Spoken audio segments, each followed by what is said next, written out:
Everyone likes to call their shot beforehand. Since Babe Ruth's mythical point to the bleachers, people try to make bold predictions to show off. Johnny Manziel will become even bigger in the city of Cleveland than his buddy and business partner LeBron James ever was in the city of Cleveland. Welcome, folks. It's the Dove to give you the reasons that Pacific Drive will be the best indie game of 2024. I enjoy when developers take chances on a different type of game, and Pacific Drive does that very well in my estimation. It is not a perfect game, but I found myself getting lost in this mysterious world that the developers at Ironwood Studios created. The game mechanics are very deep and a lot of fun. The crafting systems aren't too overly complicated, and the setting is absolutely beautiful. I personally can't believe an indie studio developed this game. I have a feeling that Pacific Drive will also be the most divisive game of the year. It has a game mechanic that has proven to steer away some fans, but others like myself enjoy it to no end. So let's just get started. The first game I want to compare Pacific Drive to is Death Stranding, a very divisive game in and of itself. What seemed like a glorified walking simulator to some had layer upon layer of game mechanics and an absolute crazy-ass story I still don't understand. But that's for another time. Pacific Drive has a very similar feel and progression in those regards. As soon as you get into the thick of the game, your shitbox of a car instantly feels in need of an alignment. You are driving on at least one spare tire, one headlight is out, and there are a multitude of displays and numbers on your dash that just make absolutely no sense. And the car in Pacific Drive emulates all those ailments pretty well, so handling is not easy out of the gate. It will take time and patience to improve your car and get to know the many systems going on and the myriad of displays in your car. But that is the beauty to me. You have to figure things out and keep at it to get better. Driving in games is something most people take for granted and don't think twice about, and this game messes with that in the best way possible. And that's where the divisiveness is. If you don't like taking that long time to learn and build up your character, then you won't enjoy this title. But for those of us who love that sort of earn your way type of style, you'll really enjoy this one. Another divisive aspect of Pacific Drive that I liked was this game does not walk you through much of anything. Outside an opening few drives that are relatively guided, a lot of the game is figuring out by exploring or reading your notes and logs. After you are instructed how to go to the first area and get back, the game lets you decide how to proceed. If you don't read every menu or log and don't listen carefully to what the characters on the radio tell you, you can get lost quickly. There are a number of times I had to remind myself what the overall point of a level was after getting lost just scavenging for parts. When I wanted to jump back into the story, I would find myself flipping through menus and logs just trying to figure out what I should be trying to do. Along with just the overall game objectives, after that intro level, the game doesn't hold your hand through the car improvements either. I honestly missed this aspect of Pacific Drive entirely for the first third of the game. I knew you could upgrade your vehicle, but I kept thinking I was either missing something by not scavenging the right spots, or it would be unlocked later on. I am a schmuck. Just hit the L2 button when at the fabrication station and you can see the car upgrades if you are playing on PS5. It was annoying to miss that, but sometimes that is the fun.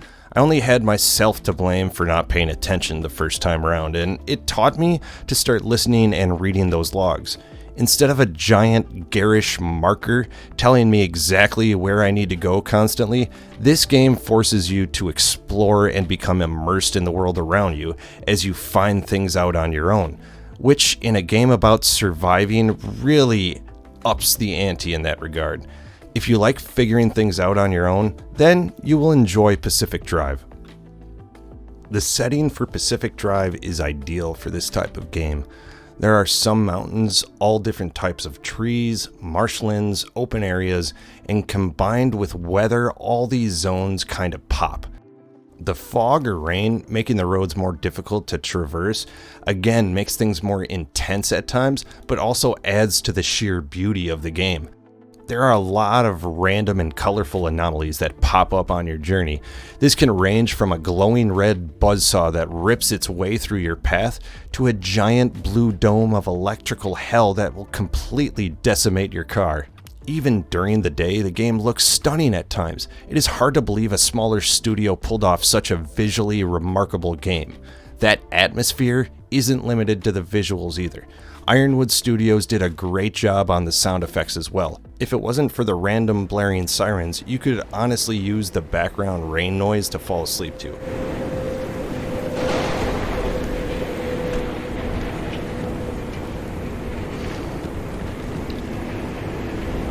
And the rest of the environment sounds are extremely lifelike. The sound of the tire going from pavement to off-road, or your car smacking the ground after taking some air, are all spot-on effects. It really brings the action to life. And that leads me to the soundtrack. Now, that took a while to grow on me. As I was excited for this 1990s game, I was really hoping for some old tracks and hits from the 90s. But the game uses current artists, a lot of which I have not heard of before this game. They tried to get a song or two from a few different genres, and while you might not love every song on the radio, I have a feeling most gamers will find a couple of songs that they enjoy. I certainly found a couple that I have put into my rotation. I'm a big Blind Melon fan, and Elliot Brood has a similarly awesome sound.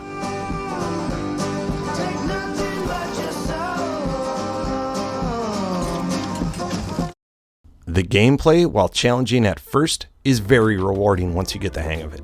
And that reward is a sturdy, smooth-driving station wagon with a soul of its very own. But the driving element is still a challenge even after you equip all the better parts. The further you get into the game, the more each zone starts to throw at you.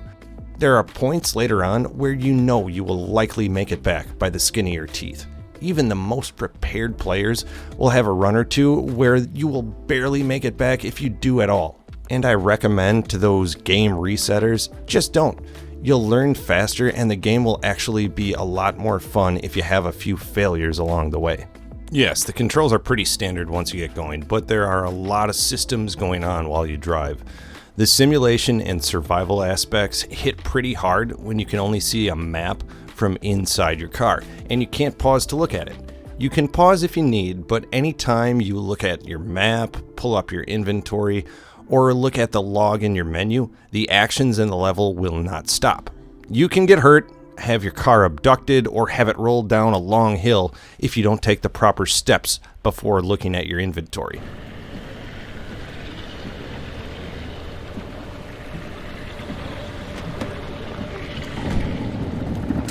Another divisive element, but a great game mechanic for a survival game. The crafting systems aren't too overwhelming, and they also don't have too many superfluous items to weigh down your inventory. It's always annoying early on in survival games trying to guess what the developers will allow you to break down or build up in crafting. But with Pacific Drive's no-nonsense approach at items you can scavenge, it makes looting a lot less tedious. You can build nearly every component you need outside a few of the very base ingredients. The fancier upgrades definitely require some work to find all the components to make the item in question, but nothing is too difficult to attain. A few items you can only get in the middle levels, but you frequently drive through those levels towards the back end of the game, so you won't have to go out of your way too much to upgrade. Ironwood Studios may not have given you the old Time Lore technology backpack of the Bethesda games, but you can store a good amount of raw materials on your character before upgrading your backpack and trunk. It feels more realistic in that regard, but only slightly.